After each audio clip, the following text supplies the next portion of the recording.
मुझे ऐसा लगता है कि आने वाला जो दौर है वो सिर्फ उन स्कूलों का रहेगा जो क्वालिटी पे काम करेंगे।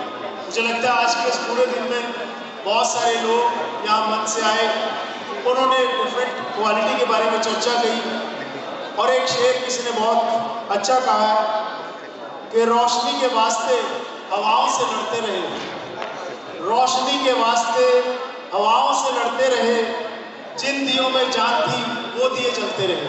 तो जिनमें क्वालिटी की जान होगी दोस्तों, वो दिए जलते रहेंगे, मुझे ऐसी उम्मीद है। अगली पैनल डिस्कशन के लिए जो कि है NEP 2020 opportunities and challenges in the context of operating the institute, इस पैनल डिस्कशन के लिए जो हमारे पैनलिस्ट हैं आज, सबसे पहले मैं आमंत्रित करना चाहूँगा डॉक्टर लक्ष्य छबड़िया जी को। एक बार जोरदार तालियों से उनका स्वागत कीजिए, जो कि प्रेसिडेंट है अफोर्डेबल प्राइवेट स्कूल एसोसिएशन नई दिल्ली के और डायरेक्टर हैं SR कैपिटल स्कूल के, और पिछले 10 से ज़्यादा लंबे समय से वो एजुकेशन के फील्ड में कार्यरत है। नेक्स्ट मैं आप सबकी तालियों के बीच बुलाना चाहूँगा डॉक्टर कुसुम श्रीवास्तव जी को, जो कि डायरेक्टर हैं great mission public school Uttarakhand के और रिनाउंड एजुकेशनिस्ट हैं और 25 से भी ज़्यादा सालों से वो एजुकेशन फील्ड में कार्यरत हैं। आपकी जोरदार तालियों के बीच भी मैं आमंत्रित करता हूँ श्री विजय शाह जी को, जो प्रेसिडेंट हैं West Bengal unaided school association के, एक रिनाउंड एजुकेशनिस्ट हैं और पिछले 2 डिकेड से भी ज़्यादा समय से वो एजुकेशन के क्षेत्र में कार्यरत है। जोरदार तालियों से उनका स्वागत कीजिए। अब मैं आमंत्रित करना चाहूँगा श्री रोबिन अग्रवाल जी को। रोबिन जी डायरेक्टर है लर्निंग पाथ स्कूल मोहाली के। आज रोबिन जी ने MBA किया है और LLB भी किया है उन्होंने, और एजुकेशन के फील्ड में वो कार्यरत है अभी। तो एक बार जोरदार तालियों के बीच रोबिन जी को मैं यहाँ आमंत्रित करता हूँ। आज की हमारी इस चर्चा के जो मॉडरेटर हैं डॉक्टर दिलीप मोदी जी, जो किसी परिचय के मोहताज नहीं है। मैं उनका बहुत बड़ा फैन भी हूँ। मैंने अभी पिछले दिनों कोचिंग के बारे में उनके विचार सुने थे, जंतर मंतर पर बहुत बढ़िया, बहुत खूबसूरत बोलते हैं। सर पिछले 26 सालों से लगातार शिक्षा के क्षेत्र में कार्यरत हैं और 25 से ज़्यादा स्कूल उनके झुंझुनू और आसपास के एरिया में चलते हैं और 20,000 से भी ज़्यादा बच्चों के जीवन में बदलाव ला रहे हैं। तो एक बार जोरदार तालियों से स्वागत कीजिए डॉक्टर दिलीप मोदी जी का।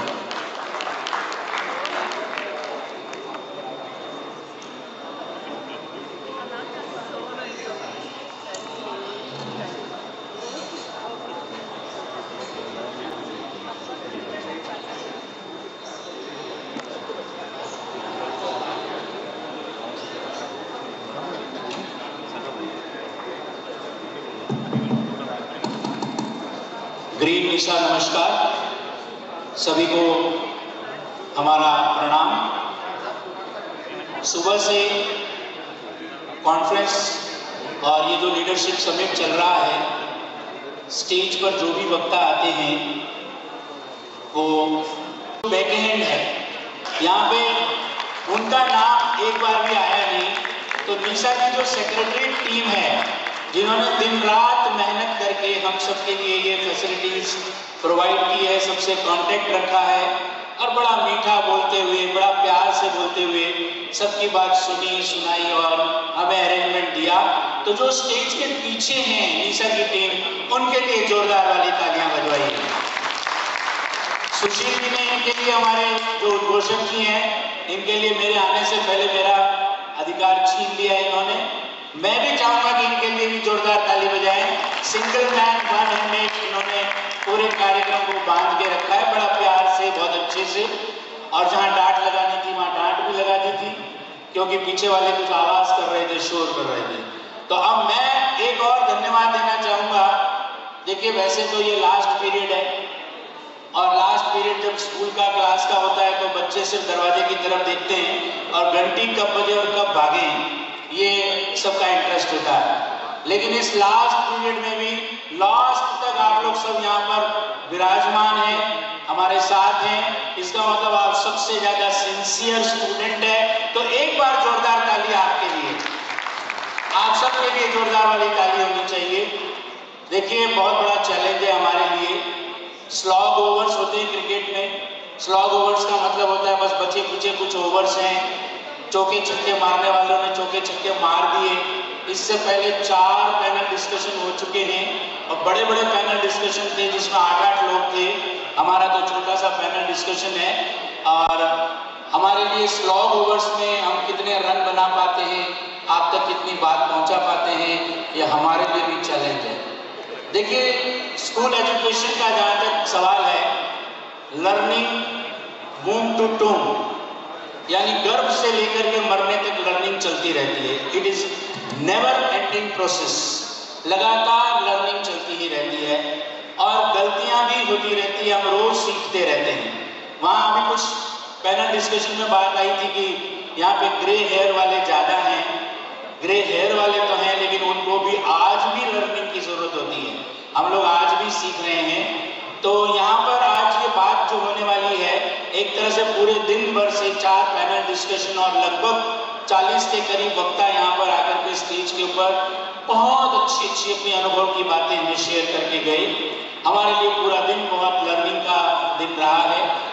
स्वॉट टेस्ट जिसको हम कहते हैं, वो पूरा स्वॉट टेस्ट एजुकेशन सिस्टम का, एजुकेशन का यहाँ पर आज पूरे दिन भर से चल रहा है। Strengths, weaknesses, opportunities and threats. हमारे सामने 2 हमें बिंदु दिए गए हैं कि अपॉर्चुनिटीज क्या हैं और थ्रेट्स को यहाँ पर बताया गया है चैलेंजेस। थोड़ा मीठा सा वर्ड यूज किया गया है थ्रेट की जगह पे, उसको चैलेंजेस कर दिया गया है। तो देखिए चैलेंजेस तो लाइफ में सुबह उठते हैं तब से रोजाना चैलेंजेस होते ही हैं। स्कूल्स में अलग अलग तरह के चैलेंजेस हैं, अलग अलग स्टेट में अलग अलग तरह के चैलेंजेस हैं। अभी बाहर साहब यहाँ पे आए थे कश्मीर से, बड़ा मार्मिक रूप से बहुत अच्छा लगा मुझे उनकी बात, दिल से बोली उन्होंने जो उनकी कश्मीर की समस्याएं हैं। अब उन्होंने जब बोली तो मुझे बड़ा अच्छा फील हो रहा था कि यस देखिए वहां पे ऐसी समस्याएं जो हमें नहीं पता थी, कई चीजें, खास तौर पे वो एक एनवायरमेंटल एनोस। स्कूल में हम कौन सा पर्यावरण प्रदूषण कर रहे हैं, मेरे समझ से बाहर की चीज है। अगर ऐसी एनओसी स्कूल में लगती है तो ये गलत बात है। इस तरह के बहुत सारे प्रॉब्लम्स अलग अलग जगहों पर, अलग अलग स्टेट में अलग अलग तरह के। अब हमारे यहाँ पर देखिए उत्तराखंड, उत्तरकाशी जो अभी पिछले 17 दिन से एक लाइमलाइट में था, वहां पर पहाड़ियां और एक टनल में 41 मजदूर फंस गए थे। उन 41 योद्धाओं के लिए भी हम आज सब मिलकर के उनको सलाम करें कि उन्होंने एक अंधेरे में, अकेले में, आइसोलेशन में किन परिस्थितियों में 41 दिन निकाले। तो ऐसे उत्तराखंड और उत्तरकाशी प्रदेश से आए हुए हमारे साथी श्रीवास्तव जी हमारे साथ हैं, तो मैं उनसे ही शुरुआत करना चाहूंगा, उत्तरकाशी से आए हुए श्रीवास्तव जी, कि आप बताएं कि आपके हिसाब से स्कूल्स में क्या चैलेंजेस हैं, क्या अपॉर्चुनिटीज हैं, specially in contest with the Uttarakhand.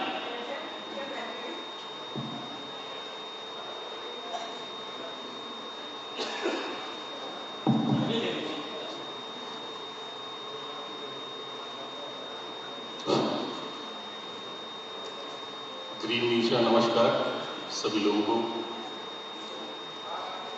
सबसे पहले मैं निशा का धन्यवाद देना चाहूँगा कि एक बड़े मंच पे हमें बुलाया गया,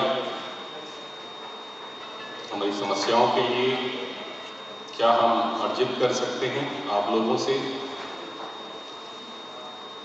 इन सभी बातों के लिए हमें एक मंच प्रदान किया। इसके लिए मैं पूरी निशा की टीम को धन्यवाद देना चाहता हूँ।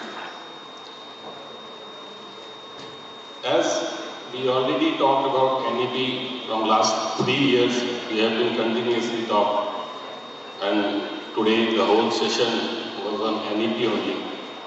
So I think not much is remained for us to say on NEP only.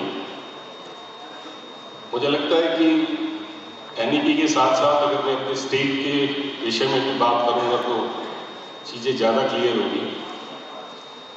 As we know that NEP is filled with opportunities,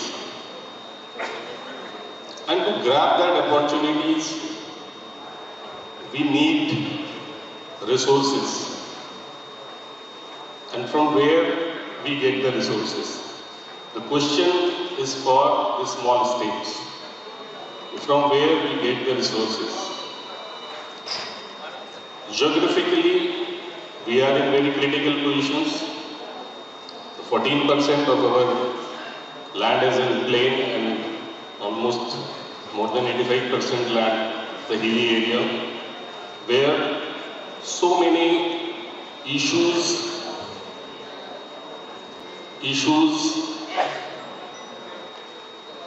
in context to teachers, parents, students, and as I said, the resources.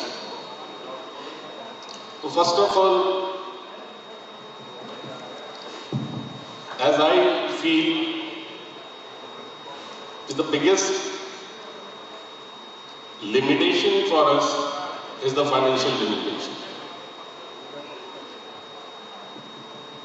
As we know, there are three types of schools: the over-budget schools, the budget schools, and the low-budget schools. Over-budget schools, they are capable to get all type of things, whatever they want to do, they can do easily. But the schools, those are the budget or the low-budget schools, they are having so many strengths. So many constraints we are having. As per my knowledge, I think in September 2023, government incurred the budget of education from 3% to 6%, if I am correct. 3% to 6%. So just I am requesting NISA to make a panel or a delegation for a government, because in that 3%, whatever they have increased, I think nothing is for the private schools. Whatever we want, we have to generate from ourselves only. So I am requesting NISA team to just constitute a panel or a delegation to meet with the education minister to do something for us. I am not talking about any donation or anything they give us. But if they can arrange any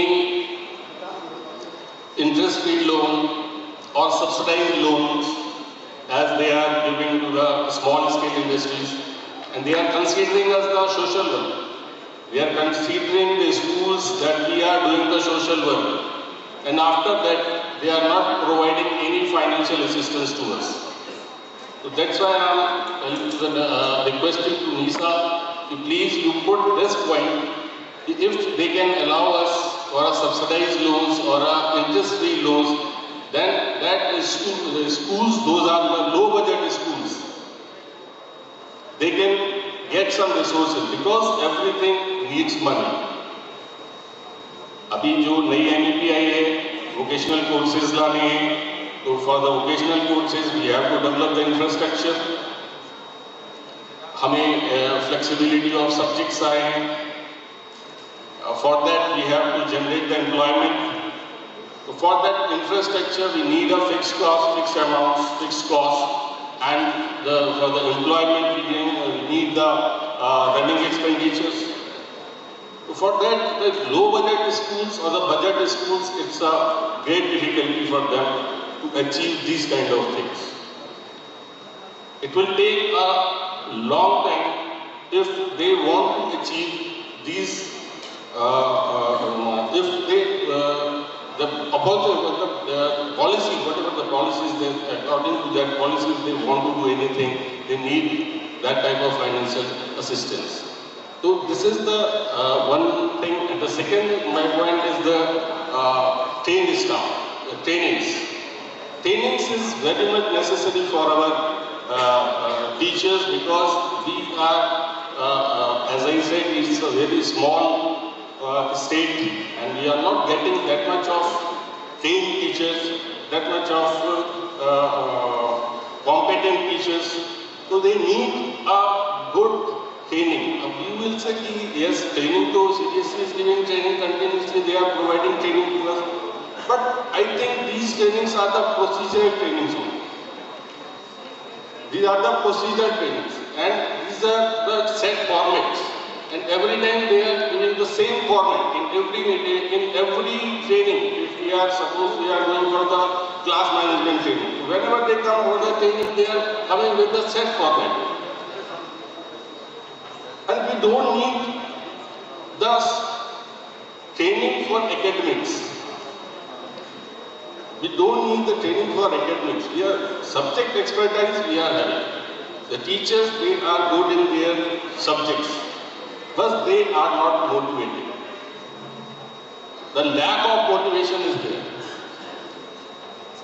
As in if we compare the present NEP with the previous NEP, the previous NEP was a completely teacher-centric, and now it is a student-centric NEP. So now the transformation, there is a great transformation from teacher-centric to student-centric. So for that, we need motivated teachers. For that, if NISA can arrange something, within the listed schools of NISA, so many teachers, so many principals are well competent. If you can make a team for their teachers, or the team of their principals, and they can visit the schools, the low budget schools, those are not having that much of finance to outsource the things. So I think it will be good for us. Yeah, thank you so much. Srivastava ji ने बहुत जो challenges दो major उनकी तरफ इशारा किया. निशा already उनको take up कर रही है टीचर्स ट्रेनिंग को. तो फाइनेंस के बारे में भी बताया. कल्याण हट्टी जी ने एक अपना बहुत इंटरनेशनल कोलैबोरेशन की बात की. जहाँ तक फाइनेंस का सवाल है, जहाँ मेरा एक्सपीरियंस जो कहता है कि schools are suppose to be run by the charitable institutions and societies, और उनमें भामाशाह होंगे, डोनर्स होंगे, दानदाता होंगे, वही स्कूल चलाएंगे, ऐसा ऑन पेपर्स माना जाता है. बैंक्स किसी भी एजुकेशनल इंस्टीट्यूशन को लोन देने में सबसे लोअर प्रायोरिटी में रखती है, टॉप प्रायोरिटी में नहीं है, because it is not a business और इंडस्ट्री. तो बड़ा मुश्किल है स्कूल्स को लोन मिलना. और फिर आप कह रहे हैं कि सस्ते लोन मिले, कम इंटरेस्ट में मिले, क्योंकि इसमें सबसे बड़ी बात आती है कि सोसाइटी और चैरिटेबल में लायबिलिटी किसकी होगी. अगर कुछ हो गया तो कौन करेगा, क्योंकि सोसाइटी और चैरिटेबल ट्रस्ट जो होते हैं नॉन प्रॉफिट मेकिंग होते हैं. इसलिए लोन की समस्या बहुत बड़ी समस्या है. बैंक्स ने बाद में जाकर के कुछ लोन्स देना शुरू किया है, लेकिन वो भी उनकी लोएस्ट प्रायोरिटी में है. अभी बंद कर रखे हैं कई बैंक्स ने तो एजुकेशन इंस्टीट्यूशंस को लोन देने. खैर, ये चैलेंज है बहुत बड़ा, फाइनेंस की जरूरत पड़ती है. अब मैं नेक्स्ट जो आज पूरे दिन भर में एजुकेशन पे बहुत बात हुई, डिजिटलाइजेशन के बारे में बात हुई, एनईपी के बारे में बात हुई, लेकिन जो मेरे दिल के बहुत करीब है और जो एजुकेशन का बहुत इंपॉर्टेंट हिस्सा है, वो है health and fitness. How can we talk about the health and fitness of our students and children. बहुत इंपॉर्टेंट है. तो हमारे हेल्थ और फिटनेस के लिए जो बहुत जरूरी होता है वो स्पोर्ट्स होता है. And I love sports. हमारे एजुकेशन इंस्टीट्यूशन में हमने स्पोर्ट्स पे बहुत फोकस किया हुआ है. पिछले कई सालों से 17 तरह के स्पोर्ट्स का हमने पूरा एक कॉम्प्लेक्स बनाया हुआ है. एंड हमारा साइड बाय साइड एक एजुकेशनल इंस्टीट्यूशन के साथ साथ स्पोर्ट्स स्कूल भी चलता है. अभी हम नेशनल CBSE नेशनल बैडमिंटन भी होस्ट करने जा रहे हैं. तो स्पोर्ट्स पे बहुत बड़ा फोकस है. और स्पोर्ट्स पे बात करने के लिए हमारे बीच सबसे यंग एंटरप्रेन्योर, एजुप्रेन्योर, जो भी हम कहें, लक्ष्य जी छाबड़िया इस पर प्रकाश डालेंगे हेल्थ एंड स्पोर्ट्स के ऊपर, जो एजुकेशन का बहुत इंपॉर्टेंट हिस्सा है. प्लीज. ग्रीन नीसा नमस्कार. धन्यवाद दिलीप मोदी जी, आपने एंटरप्रेन्योर, स्पोर्ट्स और हेल्थ फिटनेस पे मुझे मौका दिया बोलने के लिए. हम सभी यहाँ एंटरप्रेन्योर्स बैठे हुए हैं. एंटरप्रेन्योर वो होता है जो आपदा को अवसर में बदले, समस्या नहीं समाधान देखे, निकाले और सॉल्यूशन दे पाए. तो हम सभी कहीं ना कहीं किसी ना किसी तरीके से समाधान दे पा रहे हैं. ये स्पिरिट आप में, हम में, सब में है. मोदी जी ने राजस्थान जैसी जगह में equivalent model to Kota Jhunjhunu को बनाने का प्रयास किया है. It's really appreciable. बहुत ज्यादा जोर से तो ताली होनी चाहिए। एक मोटा प्लेटफॉर्म को हमने झुंझुनू में रेप्लिकेट कर पाया, बहुत बड़ी बात है। नीसा ने हमें ये आत्मसम्मान दिया है, नीसा ने हमें अस्मिता दी है हमारी, नीसा हमारी आन बान शान है। ये सभी नीसा की वजह से संभव हो पाया। बहुत बहुत धन्यवाद हमारे प्रेसिडेंट साहब कुलभूषण शर्मा जी का, जिन्होंने इतना बड़ा परिवार खड़ा किया है। कश्मीर से लेकर कन्याकुमारी तक हर एक राज्य, हर एक शहर में हमारा एक परिवार है। इस परिवार में से आधे लोग आज जहां जितने बैठे हैं उनको मैं जानता हूं, आधे वो है जिनको नहीं जानता, उनको भी जल्दी जान जाएंगे। तो इतना बड़ा हमारा परिवार है। नीसा का फाउंडर मेंबर में रहा हूं, तो नीसा ने मुझे लीडरशिप दी है। दिल्ली के अंदर हम काम कर रहे हैं, लीडरशिप रोल प्ले कर रहे हैं। दिल्ली सरकार से बहुत सारे काम होते रहे, धरने भी दिए, कोर्ट केस भी किए। तो छोटी सी बात मैं रखना चाहूंगा, दुखड़े रोने की बजाय हम क्या कर सकते हैं इस पे फोकस करें।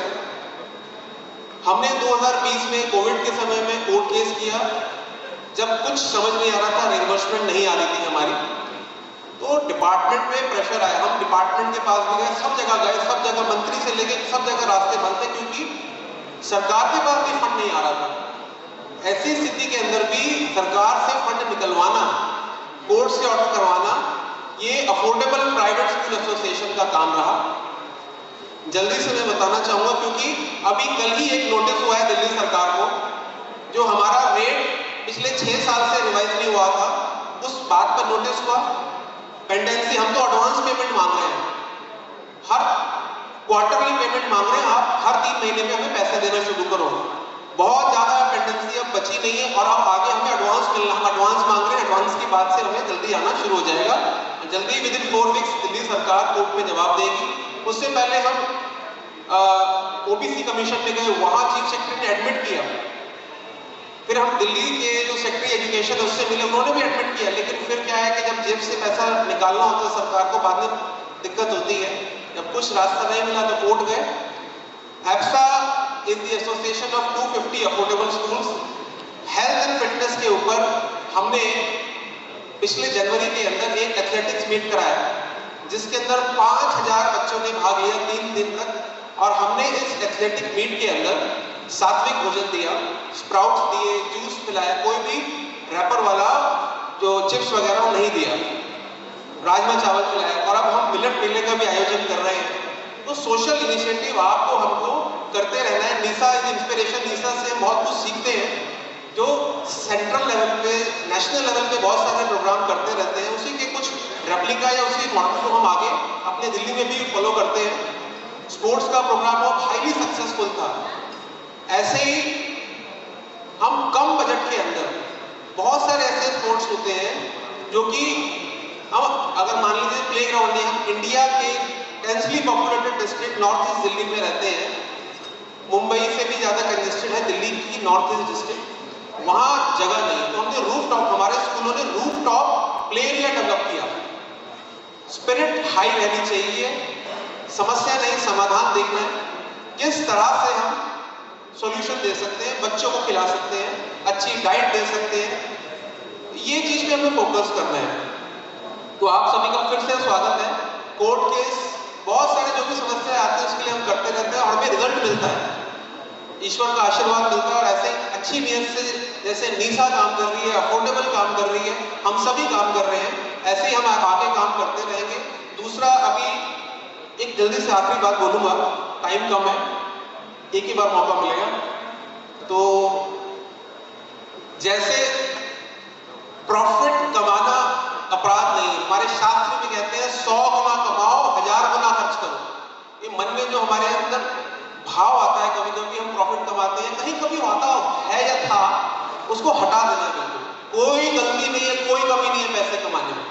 तो हम एक पैसा एजुकेशन में स्पेंड करता है, 1000 रुपए सरकार के एक्सचेकर को बचाते हैं, तो बहुत बड़ा काम कर रहे हैं। तो ये नीसा से हमें अस्मिता मिली है, हमारी आत्मसम्मान मिला है। तो इसी लेगेसी को हमें आगे बढ़ाते हैं, संगठन को मजबूत करना है, राष्ट्रीय स्तर पे हमारी एक पहचान है नीसा। धन्यवाद, बस इतनी सी बात मुझे रखनी है। बहुत बहुत धन्यवाद भाई लक्ष्य जी। आपसे सुनना तो बहुत कुछ चाहते हैं, लेकिन मैंने तो देखो सेक्रेटरीट की और बैक स्टेज की तारीफ की और इन्होंने मेरे लिए सामने टाइमर ला के रख दिया। ये तो भाई ठीक बात नहीं है, किसी के सामने नहीं रखा था टाइमर, आप ला के तख्ती लाते थे, वो भी लास्ट में। मेरे लिए आपने बीच में ये टाइमर रख दिया। तो मैं वक्ताओं से निवेदन करूंगा कि कोऑपरेट करें, बी ब्रीफ, थोड़ा शॉर्ट में बोलें। अभी देखिए हमारे बीच अभी यंगेस्ट हमारे पैनलिस्ट थे लक्ष्य जी, और अब हमारे जो सबसे सीनियर मोस्ट पैनलिस्ट हैं, मैं लास्ट में बैठे हैं।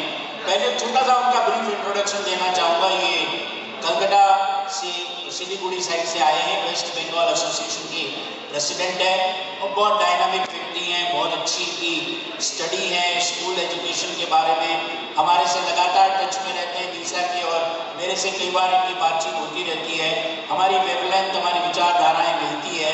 इनकी इतनी अच्छी स्टडी है कि इन्होंने लेवल प्लेइंग फील्ड पर बात करते हैं। लेवल प्लेइंग फील्ड की बात होती है कि भाई हम लंगड़े लूले गधे घोड़े को सबको एक साथ दौड़ा दें और कहें कि रेस जीतो, तो पॉसिबल नहीं है। यहाँ पर हमारे सामने देखिए कई डिफरेंसेस हैं। एक तरफ गवर्नमेंट स्कूल्स हैं, एक तरफ गवर्नमेंट स्कूल के भी एलिट स्कूल्स हैं, सैनिक स्कूल, नवोदय विद्यालय, महात्मा गांधी विद्यालय, कस्तूरबा गांधी विद्यालय, केंद्रीय विद्यालय, और दूसरी तरफ गवर्नमेंट स्कूल्स, और एक तरफ पब्लिक स्कूल्स और एक तरफ बजट स्कूल्स। तो लेवल प्लेइंग फील्ड है नहीं, और इसमें फीस में भी बहुत सारे वेरिएशंस हैं, और कोई भी अपनी अकाउंटेबिलिटी नहीं समझता है, चाहे वो गवर्नमेंट में हो चाहे कोई गवर्नमेंट के बाहर हो। ये तो दो शब्द इन्होंने मुझे बताए थे कि आप जो है ना, इन्होंने हमारा जब ब्रीफ डिस्कशन हुआ तो इन्होंने मुझे बताया, और इनकी बहुत अच्छी स्टडी भी है और बहुत अच्छी मेहनत भी कर रहे हैं। अभी इन्होंने एक शॉर्ट फिल्म भी बनाई है, यूट्यूब के ऊपर अवेलेबल है, भ्रम के नाम से। नीसा का ये पूरा एजेंडा था कि कंपैरिजन प्रस्तुत करें कि गवर्नमेंट स्कूल्स में क्या हो रहा है और हम बजट स्कूल्स क्या कर रहे हैं, उसी पे बेस्ड लेकिन ये शॉर्ट फिल्म है, यूट्यूब पे जरूर देखिएगा। भ्रम नाम है उसका, भ्रम का मतलब तो समझ ही गए होंगे, हिंदी का थोड़ा भारी भरकम सा वर्ड है। जैसे कि ये सच्चाई है कि हम लोग बोल रहे हैं, लेकिन ये मेरा भ्रम है कि आप सुन रहे हैं। तो मैं आवाज दूंगा हमारे विजय शाह जी को कि आप इस पर विचारधारा अपनी व्यक्त करें, लेवल प्लेइंग फील्ड और अकाउंटेबिलिटी, प्लीज। उपस्थित सभी मित्रों को ग्रीन निशा नमस्कार। हम जब भी कोई काम करते हैं हमें उसका लक्ष्य जो है वो पता होना। शिक्षा के लक्ष्य के बारे में भूतपूर्व राष्ट्रपति, हमारे महान शिक्षाविद सर्वपल्ली राधाकृष्णन जी ने कहा था कि हमारी शिक्षा व्यवस्था ऐसी होनी चाहिए जो हमारे प्राचीन ज्ञान को हम तक पहुंचाए, हमें उसमें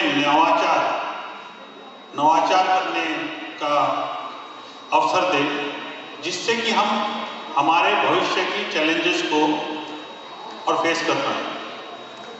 इसके लिए जो सबसे जरूरत है वह यह है कि हमारे जो हम स्कूल चला रहे हैं उनको स्वायत्तता मिली रहनी चाहिए। हम अक्सर बोलते हैं इंडिपेंडेंट स्कूल्स, जब भी बोर्ड्स के सर्कुलर आते हैं इंडिपेंडेंट स्कूल्स ऐसा आता है, किंतु हम सभी को पता है कि हमारे पास कितना इंडिपेंडेंसी रह गई, हमारी ऑटोनॉमी दिन पर दिन इंक्रोच हो रही है। माइंडसेट समाज का ऐसा बना दिया गया है कि हम शायद कॉस्टली स्कूल्स हैं, प्राइवेट स्कूल्स कॉस्टली हैं, एक बाय एंड लार्ज जैसी अवधारणा बना दी गई है, जबकि ठीक इसका उल्टा है। मेरे पहले भी लोगों ने बताया और मैं भी बता सकता हूं कि 98% से 98% से ज़्यादा प्राइवेट स्कूल 3000 से कमती की फीस में चलते हैं, जबकि गवर्नमेंट हमारे देश में कश्मीर से कन्याकुमारी तक एक बच्चे के पीछे 6000 से ज़्यादा रुपए प्रति माह खर्च करती है, और वो फेलियर है, बल्कि उसी कारण से ही हमारी जरूरत समाज को है। किंतु फिर एक बात आती है कि वो हमें रोकना चाहते हैं। जैसा कि हमें सब लोगों को पता है, कंप्लायंसेस के नाम पे हमारे पे रोज प्रतिदिन कंप्लायंसेस का बोझ बढ़ाया जा रहा है, रिक्वायरमेंट्स बढ़ाई जा रही है बिना यह सोचे कि ये कंप्लायंस होंगे कैसे, कॉस्ट क्या इसमें आएगी। अगर हम उन कंप्लायंसेस को देखें और उनको माने तो मैं प्रूफ के साथ कह सकता हूं कि शायद एक नर्सरी के बच्चे की भी फीस 4 से 5 हज़ार रुपये होनी पड़ेगी, जबकि हमारे देश की पर कैपिटा इनकम 1,60,70,000 रुपये। तो स्कूल कैसे चलेंगे, प्राइवेट स्कूल चलेंगे कैसे? शायद क्या प्राइवेट स्कूल के सामने हम ऐसा लगा दें, not allowed for common and poors. परिस्थितियां ऐसी बना दी गई और हम चूंकि हमारी परंपरा बनी हुई है कि हम नियमों को तोड़ रहे हैं, चल रहा है, हमें कोई कुछ कहता नहीं है। किंतु हम देख रहे हैं धीरे धीरे हमारे देश की इकोनॉमी इनफॉर्मल इकोनॉमी से हम फॉर्मल इकोनॉमी की तरफ जा रहे हैं। इससे जो हमारे स्कूल्स हैं उन सभी स्कूलों में by and large non compliance का भय बना रहता है और ये नॉन कंप्लायंस का जो भय है वो हमें खुल के खेलने नहीं देता। इससे हमारी इंप्रूवमेंट नहीं होती। जो लर्निंग आउटकम के लिए हमें करना चाहिए शायद हम नहीं कर पा रहे। इसके लिए हमें अब समय आ गया है कि हमें खुल के बोलना पड़ेगा कि हम क्या नहीं कर सकते और क्या कर सकते हैं।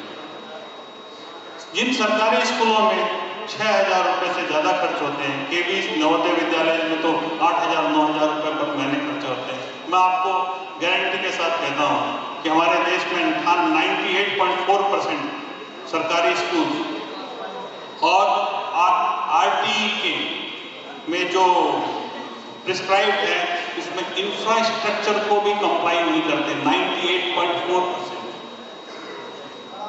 पूरे देश में शायद ही कोई एक ऐसा सरकारी स्कूल होगा जिसके पास वैलिड फायर सेफ्टी लाइसेंस होगा, जिसके पास WCN के प्रोविजन के हिसाब से वॉशरूम्स और एलिवेटर्स वगैरह होंगे। अब ये समय आ गया है कि हम सरकार से ये बताएंगे और हमारा अधिकार है। एनडीपी में ये अधिकार है, उसमें SSS की अवधारणा की गई है जिसमें ये कहा गया है कि रेगुलेटिंग बॉडी थर्ड पार्टी होगी। विजय जी थोड़ा सा तख्ती दिखा गए हो, टाइम की तख्ती दिखा के चले।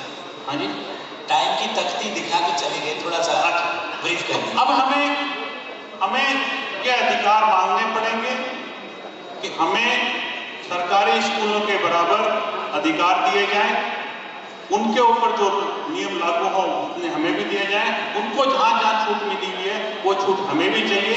चाहे तो इसके लिए सरकार डीबीटी लाए। एजुकेशन में डीबीटी समय की डिमांड है। सरकार बच्चे को 2 से 3 हज़ार रुपए दे, बच्चा अपने मर्जी से अपना स्कूल चुन लेगा, एक लेवल प्लेइंग फील्ड तैयार होगा, एक फेयर कंपटीशन आएगा, हेल्दी कंपटीशन आएगा और क्वालिटी सुधरेगी और हमारे जो शिक्षा व्यवस्था है इसमें सबके लिए अपॉर्चुनिटीज हैं। Thank you. Thank you very much Vijay Shah ji. हम सबकी दुखती रग पे हाथ रखा है इन्होंने। वैसे तो स्कूल वालों को जहाँ कहीं भी हाथ लगाओ वहीं दर्द है, हमारे तो पूरे शरीर में ही दर्द है।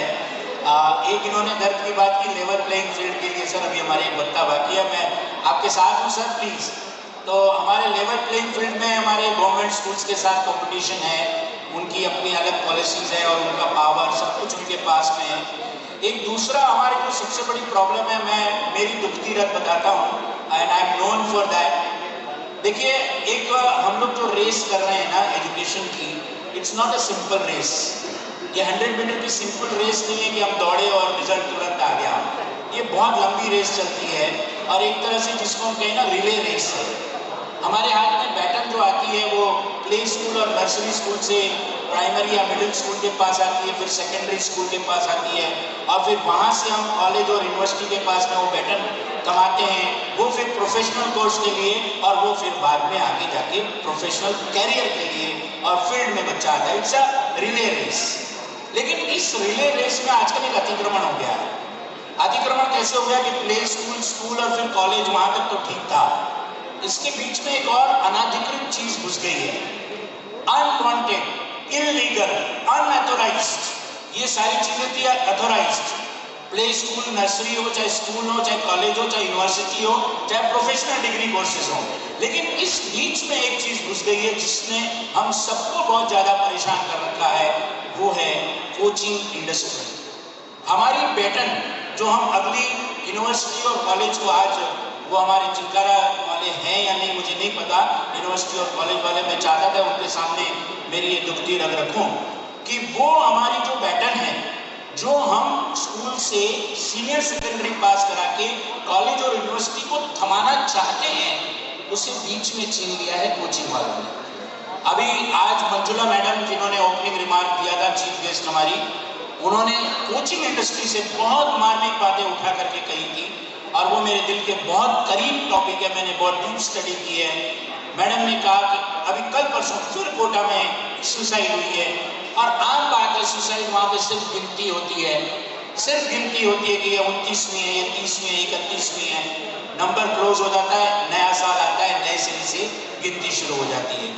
दुख की बात है, बहुत दुखता है कि हमारे बच्चे, हमारे इंटेलिजेंट बच्चे वहाँ जाकर के सुसाइड करने पे मजबूर होते हैं, और बीच में हमारी पैटर्न छीन के ले जाते हैं कोचिंग वाले। 9th, 10th, 11th से पहले छीनते थे, अब तो क्लास 6 से छीनने लगे हैं। तो क्लास 6 से जो ये कोचिंग इंडस्ट्री में जाते हैं, और वहाँ का मैडम ने तो कहा था कि वहाँ पे सक्सेस रेट 10% है, मैं करेक्ट कर दूं कि वहाँ पे कोचिंग इंडस्ट्री में सक्सेस रेट 1.5 है। 1.5% बच्चे सक्सेस होते हैं, क्योंकि वहाँ पे सीटें ही लिमिटेड है, सीट्स ही नहीं है। IIT, JEE में और मेडिकल में सीट ही नहीं है, लाखों स्टूडेंट अपीयर होते हैं, सीट नहीं है तो सक्सेस होगा कहाँ से? लेकिन अंधी दौड़ है, भीड़ लगी हुई है। सुप्रीम कोर्ट ने भी हाथ ऊपर कर दिया, अभी 5-7 दिन पहले फैसला आया था, ये पेरेंट्स की गलती है, पेरेंट्स ने चुना है, हम कुछ नहीं कर सकते, we can not regulate coaching classes. बहुत बड़े दुख की बात है कि सुप्रीम कोर्ट ने भी अपने हाथ खड़े कर दिए और पेरेंट्स के पाले में गेंद डाल दी, और हमारे लिए मजबूरी है कि we are market driven. Market driven का मतलब होता है कि जो डिमांड है वो हमें सप्लाई करना पड़ता है। आज हम बहुत अच्छी अच्छी चीजें सप्लाई कर रहे हैं, इतने अच्छे अच्छे वेंडर्स बाहर बैठे हैं, इतनी अच्छी अच्छी टेक्नोलॉजी, इतने अच्छे अच्छे स्कूल के सपोर्ट सर्विसेज, डिजिटल कंटेंट, क्या क्या हम कर रहे हैं, स्पोर्ट्स कर रहे हैं, ये मिलेट्स की बात कर रहे हैं। कोचिंग इंडस्ट्री किसकी बात करता है? सिर्फ और सिर्फ रैंक की बात करता है। कैसे करता है, कैसे करता, बहुत दुख की बात है, लेकिन ये रोकना तो पड़ेगा हमको, आपको, सबको। इसको कहीं ना कहीं तो रोकना पड़ेगा। सुप्रीम कोर्ट हाथ खड़े कर दे चाहे, लेकिन हमें अवेयरनेस क्रिएट करनी पड़ेगी पेरेंट्स के लिए, और पेरेंट्स को समझाना पड़ेगा कि आप फेलियर के लिए अपने बच्चे को भेज रहे हो। आपको भेजना है मेडिकल इंजीनियरिंग करने के लिए, तो 12th के बाद भेजिए ना। 12th के बाद में मेडिकल में तो 3-3, 4-4 चांसेस मिलते हैं। जेई में जरूर एक चांस मिलता है 12th के बाद, एक 12th के साथ, एक 12th के बाद। उस पर हम फाइट कर रहे हैं कि वहाँ चांस बढ़ाइए। तो कुछ सरकार से लड़े, कुछ पेरेंट्स से लड़े।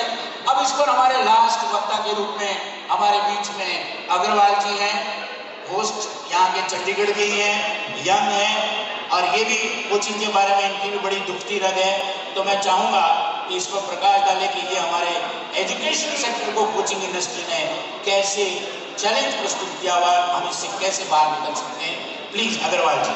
Good evening, sir. NAP calls for development of holistic child. That's the one essence of NAP. But the outcome of NAP is CUT exam. आज हम engineers और medical के बारे में bothered हैं, but practically if you understand NAP, it calls for one exam in the next 3 to 5 years. That is CUET. That the entire admissions of all the colleges in our country would be done through CUET. The moment that is implemented, the coaching industry will mushroom and profit increase exponentially. Right? Today we are bothered just about science students, that they are not coming to schools. But another 3 to 5 years, even humanities students, even commerce students will not be coming to schools, right? So NEP की defeat NEP ने ही बना दी, right? I think NISA as a body, we have lot of issues as schools, lot of causes, lot of problems, but we should identify 2 or 3 issues that impact us the most and engage with government on those 2 or 3 issues. And coaching and the CUT is one big issue, right? Every state, every school has their own issue, but we need to identify, otherwise we're not able to make an impact as a body. So I think, and as a school, there is nothing that you can do. एक और हमें factor हमें understand करना पड़ेगा कि coaching industry page taxes, they pay GST, they pay income tax, and government listens to them, to coaching industry because of that. I think because money drives everything, and coaching industry is consolidated. It is not fragmented like schools. So the more, unless we unite as a body, unless we unite as a school, it doesn't matter कि हम budget school हैं या हम expensive school हैं, but जो हमारे issues हैं as to the government, they should be common and they should be very similar in nature. So I have less time, so I will just ask for that the issues should be prioritized by NISA, and educating the government on the harmful effects of coaching should be the top causes that we should take up. Thank you. Robin ji, बहुत अच्छे विचार चल रहे हैं। मैं request कर सकता था और चाहता हूं कि इस टॉपिक पर एक सेगमेंट रखा जाए और इस पर व्यापक चर्चा हो, क्योंकि बहुत लोगों के पास बहुत कुछ बोलने के लिए हो सकता है। देखिए, कोचिंग हमारे लिए बहुत बड़ा चैलेंज है। मैं पिछले 5 साल से हर प्लेटफॉर्म पर अपनी पूरी भावनाओं के साथ, पूरी शिद्दत और ताकत के साथ कोचिंग के बारे में सबको अवेयर करने की कोशिश कर रहा हूँ। अब ऐसा टाइम आ गया है कि हम स्कूल वाले सिर्फ डमी स्कूल बन करके रह गए हैं। हमारे पास बच्चा केवल नाम लिखा करके हाजिरी करवाता है, पढ़ता वो किसी कोचिंग इंडस्ट्री में है। आज ये मेरे साथ हुआ है, कल आपके साथ होगा, कल बड़े पब्लिक स्कूल के साथ भी होगा।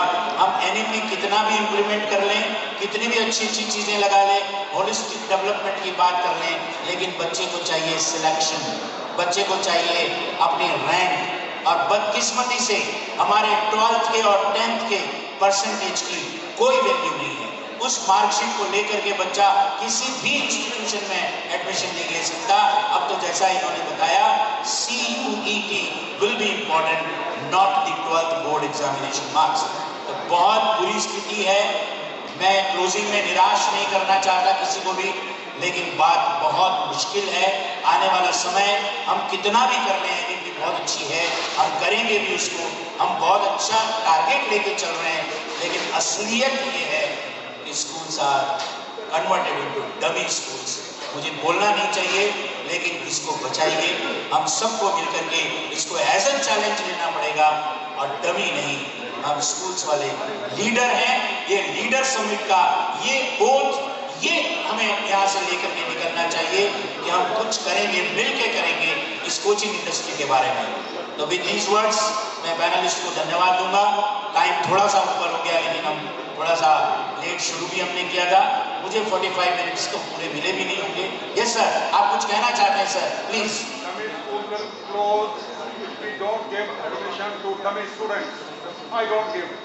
Sir, you don't give, you are right, but आप फील्ड में जाकर के देखिए सर, बिहार का स्कूल दे रहा है, बच्चा कोटा में पढ़ रहा है, उड़ीसा का दे रहा है, बंगाल का दे रहा है, महाराष्ट्र का दे रहा है, राजस्थान के रिमोट गांव का दे रहा है। गवर्नमेंट स्कूल दे रही है सर, जी दावे के साथ कहता हूं। जी बिल्कुल, गवर्नमेंट स्कूल डमी बच्चों को एडमिशन दे रही है, बच्चा चाहे कोटा में पढ़ रहा हो, चाहे कहीं भी पढ़ रहा हो। अभी ये हकीकत है। आज आप नहीं दे रहे सर, भगवान करे आप न दें, लेकिन भगवान न करे कि आपको भी देना पड़ जाए। ये बहुत ज्वलंत मुद्दा। अभी हरियाणा में जो CBSE के स्कूल खुले हैं गवर्नमेंट के, वहाँ डमी एडमिशन मिल रहा है सर, खुल के। ये हकीकत है, मेरी डीप स्टडी है इस पर। मैंने पूरा कोर्ट में केसेस कर रखे हैं, मैंने रिप्रेजेंटेशन दे रखे हैं, मैंने आर्टिकल्स लिखे हैं, न्यूज़पेपर में बहुत आर्टिकल्स लिखे हैं। ये बहुत बड़ा चैलेंज है। आप नहीं देंगे, आपका पड़ोसी, आपका भाई कोई और देगा, क्योंकि उसको वो 5,000 या 10,000 रुपए भी मिल रहे हैं, उससे उसकी रोजी रोटी चल रही है, इसलिए वो तो देगा, क्योंकि उसकी मजबूरी है भाई साहब, उसको देना पड़ेगा। हम सब मिलकर कुछ करेंगे, ज्यादा जी, समय नहीं करना है। पड़ेगा। हम इसको वैसे अगर चर्चा करेंगे तो बहुत लंबी चल सकती है। Thank you Modi thank ji you very much for patient पूरे पैनलिस्ट का मैं बहुत बहुत आभार प्रकट करता हूँ। मैं प्रधान जी से अनुरोध करूंगा कि वो मंच पर आए और सभी साथियों को अभिनंदन करें। कुलभूषण जी देखिए कितनी बार सीढ़ियां चढ़ के ऊपर आ चुके हैं, वही चाल है, वही मस्ती है, वही डांस करते हुए आते हैं। जो गवर्नमेंट स्कूल ने डमी सीट्स देनी शुरू कर दी है, इस बात को बिना डर हम उठाएं। जिसको कोई नहीं उठाता उसको निशा उठाएगी, जो चाहे जो मर्जी हो, लेकिन शिक्षा का नुकसान नहीं मिलेगा। उससे बहुत बड़ा नुकसान है, उसमें एक स्कैंडल भी हो रहा है। शर्मा जी आप अभिनंदन करें सबका। अभी अभी न्यूज आई है कि सीबीएसई के सेक्रेटरी बदल गए हैं, हिमांशु गुप्ता जी आ गए हैं और बहुत यंग है, लेकिन उनकी एक और खास बात है कि उन्होंने भी शुरू में चाय बेची थी, तो अब हमारे यहाँ चाय बेचने वालों का भी चलन हो गया है। A very young IAS officer और वो सिरसागंज से हैं, उत्तराखंड के सिरसागंज से हैं। Very young seems to be, so let's see what changes he is going to make in CBSE.